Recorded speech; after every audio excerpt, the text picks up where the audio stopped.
All on my YouTube channel. I hope आप बहुत अच्छे होंगे। सो गाइस, जिस चीज का आपको इंतजार था कि CSIR नेट के एग्जामिनेशन फॉर्म्स कब रिलीज होंगे, तो आज से 3 दिन पहले क्या है, आपके जो फॉर्म्स है वो रिलीज हो चुके थे। जो रिलीज हुए हैं आपके, इसका मैं जो पूरा ब्रोशर है वो लेके आई हूँ, तो एक बार इसको अपन देखते हैं। तो अपना जो फॉर्म रिलीज हुआ था, जो वो डेट है वो है हमारी 9 दिसंबर से स्टार्ट हुई है एंड कंप्लीट कब होगी, ये 30 दिसंबर तक आपका जो एग्जामिनेशन फॉर्म जो फिल करने की डेट है ये है हमारे 9 से लेकर के 30 दिसंबर तक। तो ये चीज आपको ध्यान रखनी है, इस बीच में आपको अपना एग्जामिनेशन फॉर्म लगाना है। फिर है एग्जामिनेशन फॉर्म, आपको पता है लास्ट डेट जो है इसकी सक्सेसफुल ट्रांजिशन की वो है 31 दिसंबर। फिर है हम देखते हैं हमारे कितना क्या पेमेंट है, क्या नहीं है। फीस हम यहाँ देखते हैं ज्वाइन CSIR नेट दिसंबर 2024। तो यहाँ जो जर्नल कैटेगरी है, यहाँ इस तरफ हमारी कैटेगरीज दी हुई है एंड इस तरफ हमारी फीस दी हुई है। तो जो जर्नल कैटेगरी से बिलोंग करता है उनकी जो फीस है वो है हमारी 1150। एंड देन उसके बाद जर्नल EWS हुआ या फिर OBC हुआ, उन कैटेगरीज की जो फीस है वो है हमारी 600। एंड SC ST PWD या फिर थर्ड जेंडर जो होता है, इनकी जो फीस है हमारे 325 फीस है। तो आपको बहुत अच्छे से ध्यान रखना है अपनी आपको, जो आप कौन सी कैटेगरी से बिलोंग करते हैं एंड उसके अकॉर्डिंग आपकी जो फीस है वो आ जाएगी ऑटोमेटिक। फिर है हमारे यहाँ पर आपका जो करेक्शन विंडो ओपन होता है, वो करेक्शन विंडो आपका ओपन होगा correction in the particular of application forms online only. तो यहाँ ऑनलाइन होगा और ये कब होगा हमारे, ये होगा 1 जनवरी टू 2 जनवरी के बीच में। ठीक है, तो आपको ध्यान रखना है 2 दिन का आपके करेक्शन विंडो ओपन होगा। इन 2 दिन में अगर सपोज आप एग्जामिनेशन फॉर्म फिल करते टाइम कोई भी मिस्टेक कर देते हैं तो उसको आप करेक्ट कर सकते हैं। उसके लिए क्या है, करेक्शन विंडो ओपन होता है। इसके लिए आपको CSIR नेट जो है इन्होंने 2 दिन का आपको टाइम। अब आपके यहाँ क्या है, सीटी जो अनाउंस्ड होगी वो आपको हो जाएगी बाद में। वेबसाइट के ऊपर ये लोग अनाउंस कर देंगे कि आपकी सीटी कब आपकी सीटी अलॉटमेंट होगी। फिर उसके बाद है आपकी download of admit card by the candidates from NTA website. तो आपकी जो एडमिट कार्ड है वो भी आपको बाद में अनाउंस कर दिए जाएंगे आपकी वेबसाइट के ऊपर। अब एग्जामिनेशन मोड कैसा है आपका, तो आपको पता है आपका जो CSIR नेट एग्जाम होता है वो ऑनलाइन मोड पर होता है, मतलब CBT मोड पर। CBT का मतलब कंप्यूटर बेस्ड टेस्ट होता है आपका। आपको ये जो टेस्ट है वो ऑनलाइन देना पड़ता है। क्या फिर जो आपका जो पैटर्न है वो किस टाइप का आता है एग्जामिनेशंस में, किस टाइप के मतलब क्वेश्चंस आते हैं, तो इसमें जो क्वेश्चंस आते हैं वो होते हैं MCQ टाइप के, मतलब ऑब्जेक्टिव टाइप के क्वेश्चंस आपसे पूछे जाते हैं। एंड क्या ड्यूरेशन है हमारे एग्जामिनेशंस का, एग्जामिनेशन जो ड्यूरेशन है वो है हमारे 3 आवर्स या फिर 180 मिनट्स का आपको क्या है ड्यूरेशन है एग्जामिनेशन। फिर है डेट्स ऑफ एग्जामिनेशन शेड्यूल। यहाँ क्या है, डेट आपको जो है वो यहाँ पर शेड्यूल कर दी गई है, वो है हमारी 16 फेब से लेकर के 28 फेब के बीच में आपकी कभी भी एग्जाम कंडक्ट करवाई जाएगी। तो आपको ध्यान रखना है आपकी जो डेट्स है वो है 16 फेब से लेकर के 28 फेब के बीच में, इस बीच आपकी कभी भी एग्जाम हो जाएगी। फिर है टाइमिंग ऑफ एग्जामिनेशन। अब आपका क्या टाइमिंग रहेगा, ये सब चीजें क्या है अनाउंस कर दी जाएगी NTA की वेबसाइट के ऊपर। फिर है centre, dates and shift of join CSIR UGC net examination. ये है हमारे जो एडमिट कार्ड ये लोग देंगे हमारे, उसके अंदर मेंशन रहेगी कि आपकी किस शिफ्ट में आपका एग्जाम होगा, कहाँ आपका सेंटर आएगा एंड देन किस डेट को आपका एग्जाम होगा। आपकी जो आंसर की है वो कब रिलीज की जाएगी वो भी आपको बाद में अनाउंस हो जाएगा वेबसाइट के ऊपर।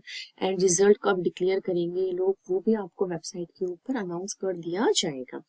तो ये थी हमारी बेसिक इंफॉर्मेशन रिगार्डिंग आपके एग्जामिनेशन फॉर्म की, कि आपको किस तरह से क्या क्या फिल करना है और कैसे आप सारी चीजों को देखते हुए चलना है। अब आपको यहाँ एग्जामिनेशन फॉर्म कैसे फिल करना है, तो ये सब अप्लाई करेंगे आप लोग ऑनलाइन मोड के ऊपर ऑनली, ठीक है। फिर उसके बाद है अब आपको किस तरह से फॉर्म फिल करना है, उसके लिए क्या है आपके कुछ स्टेप्स फॉलो करने हैं।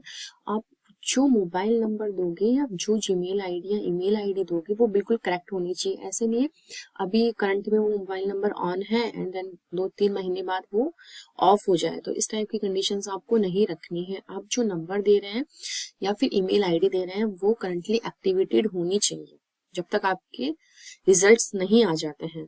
तो आपको रजिस्ट्रेशन करना है submission using unique email ID and mobile number. फिर आपको आपका फॉर्म फिल करना है, ठीक है। आपका एप्लीकेशन फॉर्म जो है वो फिल करने के बाद क्या है, आपको क्या क्या आपको रिसेंट फोटो अपलोड करनी है, उसकी यहाँ जेपीजी फाइल करनी है। उसकी साइज यहाँ दे रखी है 10 KB टू 200 KB के बीच में। आइदर ब्लैक और कलर जो है या ब्लैक और बैकग्राउंड जो है वो जो है आपकी वो कलर भी हो सकती है, ब्लैक भी हो सकती है, ठीक है। फिर है आपके यहाँ क्या बोला गया है, black and white with 80% face जो है आपका विजिबल होना चाहिए, जैसे इंक्लूडिंग आपकी ईयर्स हुए, है ना। तो ये सब चीजें क्या है आपके विजिबल होनी चाहिए जब आपकी फोटो, जैसे कि आप फोटो क्लिक होती है तो उसमें आपके ईयर्स विजिबल होनी चाहिए, तो इस टाइप की फोटो आपकी होनी चाहिए। फिर है कैंडिडेट सिग्नेचर, उसकी भी यहाँ साइज बता रखी है 4 KB टू 30 KB के बीच होनी चाहिए, ठीक है। एंड किसी का कास्ट सर्टिफिकेट होता है, किसी का EWS सर्टिफिकेट होता है, उन सब चीजों की भी आपको क्या है फोटो अपलोड करनी है। वो जो सर्टिफिकेट्स है आपके उन सब की भी यहाँ साइज आपके यहाँ मेंशन आप देख लेना, जो जिस कैटेगरी से बिलोंग करता है उसके अकॉर्डिंग। फिर आपको स्टेप 3 में क्या करना है, कुछ भी नेट बैंकिंग से, जैसे क्रेडिट कार्ड, नेट बैंकिंग हुआ, डेबिट कार्ड हुआ, UPI, इन सब चीजों से आप क्या है अपना पेमेंट कर सकते हैं। इस तरह से सक्सेसफुली आपका जो एग्जामिनेशन फॉर्म है वो सबमिट हो जाएगा। तो मैंने आपको बता दिया है कि किस तरह से आपको अपना एग्जामिनेशन फॉर्म फिल करना है, किस टाइप की फोटोज होनी चाहिए। अब हम देख लेते हैं हमारे जो रिजल्ट होगा इस बार भी इसी तरह से एग्जामिनेशन भी वही 3 कैटेगरी में होगी, GRF, assistant professor and PhD admission.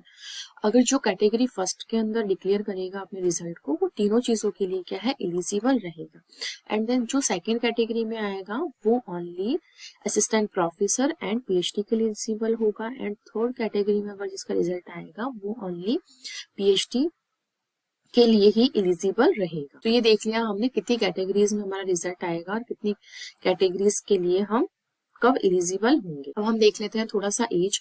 जो GRF है, not more than 30 years age on the first day of the month in which the examinations in concluded, that is Feb 2025 age election.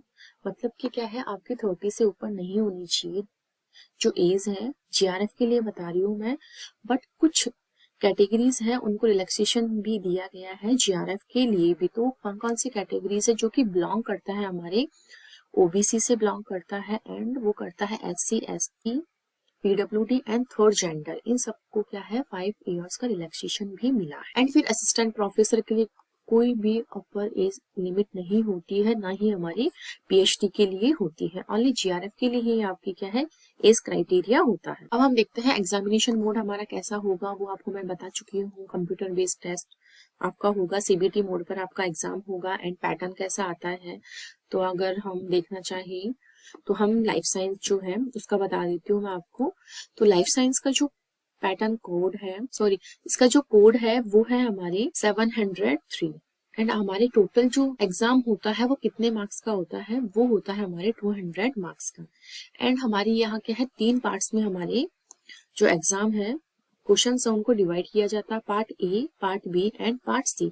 तो part A में total 20 question आते हैं, part B में 50 question आते हैं and part C में जो है 75 क्वेश्चन आते हैं। इस तरह से जो टोटल आने वाले क्वेश्चन है उनका नंबर है हमारे 145 क्वेश्चन। फिर उसके बाद हम देखते हैं आउट ऑफ 20 में से हमें कितने अटेम्प्ट करने होते हैं पार्ट ए में, तो वो आपको करने हैं 15 एंड पार्ट बी में आपको करना है 35 आउट ऑफ 50 से एंड पार्ट सी में करना है आपको 25 आउट ऑफ 75। इस तरह से जो ऑप्ट करने हैं आपको करेक्ट, ये क्या है marks for each correct answers, तो वो आपको करने हैं 75 ओनली, ठीक है। एंड आपके यहाँ नेगेटिव मार्किंग बताई हुई है, पार्ट ए की 0.5, पार्ट बी की है 0.5 एंड पार्ट सी की है 1। ये आपको ध्यान रखना है कि कितने क्वेश्चंस को करने पर कितनी मार्किंग हो रही है, कितने क्वेश्चंस हमारे आ रहे हैं, एंड देन हमें कितना करना है, कितना करने के बाद अगर हम कोई नेगेटिव कर देते हैं, गलत कर देते हैं, तो उस केस में हमारी नेगेटिव मार्किंग कितनी जाएगी, वो चीज भी आपको ध्यान रखनी है। ठीक है, पार्ट ए के जो क्वेश्चन है आपके 2 नंबर के होंगे, पार्ट बी के भी 2 मार्क्स के हैं, एंड पार्ट सी के जो है वो 4 मार्क्स के होंगे। और भी मैं आपको अगर बताना चाहूँ तो केमिकल साइंस का भी देख लो आप एक बार। इसका जो कोड है वो है 701। तो इसमें भी पार्ट 3 में वही डिवाइड है हमारे, part A, B and part C, इस तरह से। फिर है हमारे टोटल क्वेश्चन से आते हैं 120, बट हमें टोटल क्वेश्चन में से कितने ऑप्ट करने हैं वो है 75। एज इट इज हमारी लाइफ साइंस की जैसे ही है, बट यहाँ क्वेश्चन ज्यादा आते हैं। ठीक है, अब यहाँ 20 क्वेश्चन है हमारे ए पार्ट में, 40 है बी में, सी पार्ट में हमारे यहाँ पर 60 क्वेश्चन। अब हमें ए पार्ट में 20 में से 15 ऑप्ट करने होते हैं, पार्ट बी में 35 करने होते हैं out of 40, and part C में जो है 60 में से हमें कितने करने होते हैं, 25 करने होते हैं। वही टोटल आपका जो पेपर है वो 200 का होगा। पार्ट ए के जो क्वेश्चन है 2 मार्क्स के हैं, पार्ट बी के 2 के हैं, एंड पार्ट सी के जो है वो 4 मार्क्स के क्वेश्चन हमारे आएंगे। तो इस तरह से जो पार्ट ए है उसमें नेगेटिव मार्किंग 0.5, पार्ट बी में भी 0.5, एंड पार्ट सी में जो है वो है 1 नंबर की आपकी नेगेटिव मार्किंग रहेगी। तो पैटर्न बिल्कुल सेम है लाइफ साइंस का एंड केमिकल साइंस का, बस यहाँ पर क्या है, क्वेश्चंस की नंबरिंग में थोड़ा सा डिफरेंस है, ये चीज आपको ध्यान रखनी है। फिर हम देखते हैं मैथमेटिक्स का। मैथमेटिक्स का भी सेम वही है जो हमारे यहाँ पर था केमिकल साइंस का, बस यहाँ पर पार्ट सी में थोड़ा सा डिफरेंस ही है, 20 ही करने हैं हमें 60 में से। पार्ट ए में वही 15 करने हैं, 25 करने हैं हमारे पार्ट बी में, पार्ट सी में हमें 20 करने हैं out of 60, and total question जो हमें करने हैं वो है 60, और टोटल मार्क्स का जो पेपर होगा वो हमारे होगा 200 का। वही negative marking 5, 0.75, and part C में 0 नेगेटिव मार्किंग यहाँ पर जाती है। अब हम देखते हैं फिजिकल साइंस का। फिजिकल साइंस में वही टोटल क्वेश्चंस हमारे 75 आते हैं, करने हैं हमें टोटल 55, और वही 200 मार्क्स का हमारा पेपर होता है। तो पार्ट ए में हमें 15 करने हैं, पार्ट बी में 25 में से 20 करने हैं, एंड पार्ट सी में 30 में से 20 क्वेश्चन हमें करने हैं। इस तरह से वही 2 मार्क्स का ये होगा, 3.5 मार्क्स का हमारे पार्ट बी होगा, एंड पार्ट सी जो है वो हमारे 5 मार्क्स का होगा। इस तरह से 200 मार्क्स का टोटल हमारे पेपर होता है। नेगेटिव मार्किंग अगर हम देखें पार्ट ए में तो 0.5 है, पार्ट बी में हम देखें 0.875 है, एंड पार्ट सी में है 1.25 की नेगेटिव मार्किंग। तो इस तरह से आपको सारी चीजें देखते हुए चलनी। देखो यहाँ पूरा दिया हुआ है, आप भी अच्छे से अपने लेवल पर भी इसको एक बार रीड करना पेपर फिल करने से पहले। यहाँ देखो अच्छे से सब्जेक्ट कोड बता रखे हैं। केमिकल साइंस का 701 है, अर्थ, एटमॉस्फेरिक, ओशन, इन सब का है हमारे 702, लाइफ साइंस का है 703, मैथमेटिकल साइंस का है 704, फिजिकल साइंस का है 705, ये सब है। एंड आपको जो सिलेबस है, ये जो वेबसाइट दी हुई है, यहाँ इस वेबसाइट के ऊपर आप देख सकते हैं आपका सिलेबस। वैसे मैंने सिलेबस के ऊपर पूरा एक वीडियो भी बनाया है, तो आपका उसका लिंक जो है मैं आपको डिस्क्रिप्शन बॉक्स में दे दूंगी, आप वहां से भी उसको बहुत अच्छे से देख सकते। अब जो चीज आपको फॉर्म फिल करते टाइम इम्पोर्टेंट थी वो सब चीजें मैंने आपको बता दी है, सारी इन्फॉर्मेशन कि कैसे कैसे आपको अपना फॉर्म फिल करना है, क्या एज क्राइटेरिया आपका होना चाहिए, किस मोड पर आपका पेपर होगा, कितने मार्क्स का होगा, कितने पार्ट्स में आपका जो पेपर है वो डिवाइड होगा, सब चीजें मैंने आपको क्लियर कर दी है। यहाँ आप अपने एग्जामिनेशन सेंटर्स देख सकते हैं। एंड यहाँ एक प्रॉब्लम आती है, जिन बच्चों का रिजल्ट अवेटेड होता है उसको जो ये फॉर्म है यहाँ से ये लोग डाउनलोड करके इसको अपने कॉलेज में क्या है इसको फिल कर सकते हैं, और फिल करने के बाद इसकी फोटो लेकर के आपको अपलोड करनी होती है वेबसाइट के ऊपर। तो ये है वो फॉर्म जो कि रिजल्ट एवेटेड का होता है। आपके कॉलेज में जाकर के आपको इसमें साइन वगैरह करवाने होते हैं, आपके जो भी हेड ऑफ डिपार्टमेंट है उन सबका ये वो फॉर्म है जो निकल। तो इस तरह से जो भी सारी इंफॉर्मेशन थे रिगार्डिंग आपके एग्जामिनेशंस के वो मैंने आपको बता दी है। तो अगर फिर भी आपको कोई डाउट रहता है तो आप कमेंट सेक्शन में कमेंट करके पूछ सकते हैं। और अगर अभी तक आपने चैनल को सब्सक्राइब नहीं किया है तो प्लीज इसे लाइक कीजिए, सब्सक्राइब कीजिए, ज्यादा से ज्यादा लोगों को शेयर कीजिए। Thank you.